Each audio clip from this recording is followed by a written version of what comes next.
Class 8, Chapter 4, History. Next video, the Fauji movement. Many leaders of the religious movement give their full support of peasant revolt.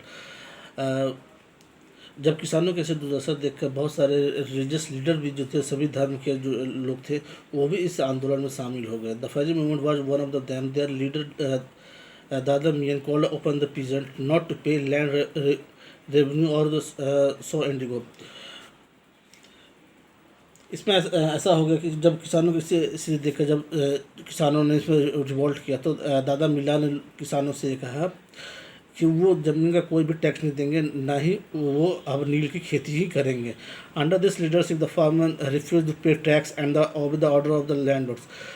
और इनकी कहे के आदेश पर किसानों ने ज़मीन का टैक्स देना बंद कर दिया और इसके साथ साथ जो लैंडलॉर्ड्स थे या ज़मींदार थे उनके बात का भी कहना मानना उन्होंने छोड़ दिया था. The movement which started from the Faridpur district of the Bengal. ये आंदोलन फरीदपुर डिस्ट्रिक्ट जो बंगाल में था वहाँ पर स्टार्ट हुआ. लगभग 10 वर्षों तक ये आंदोलन चलता रहा. Next the Wahab movement. The another such movement was the Wahabi movement. The Wahabi movement lead by the sir Ayyub Raebareli. Wahabi movement को शुरुआत करने का श्रेय ये सैयद अहमद रायबरेली को जाता है. रायबरेली इसलिए कि वो रायबरेली से बिलोंग करते थे, उत्तर प्रदेश के. The movement was launch by the Abdul Wahab. The Muslim had to the against the British rule. जो मुस्लिम थे वो उस समय ब्रिटिश से इस सत्ता को वापस छीनना चाहते थे. उनका ये मानना था कि सत्ता से छीन कर फिर से मुस्लिम के हाथ में ये जो सत्ता है वो उनके हाथ में आनी चाहिए. Second was the person court language of the Mughals had been replaced by the English. Sayyid Ahmad organized the Muslim and gave them military training.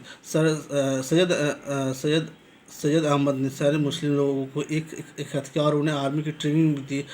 After his death 1831, उनके मरने के बाद बहुत सारे लोगों ने इस आंदोलन को आगे बढ़ाया. उसमें उनके बेटे भी जो थे उन्होंने भी इस आंदोलन को आगे बढ़ाया. The indigo revolt of Bengal. Bengal में नील के किसानों का विद्रोह.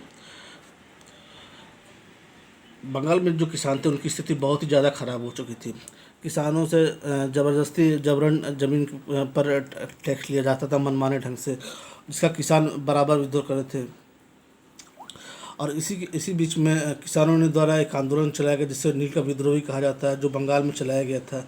किंतु यह विद्रोह ज़्यादा समय तक नहीं टिक सका. इस विद्रोह के आरंभ जो था वो बंगाल के नदिया ज़िले के किसानों ने स्टार्ट किया था. नील के बारे में ऐसा है कि नील एक बीज है जिसे किसानों ने मना कर दिया बोने से.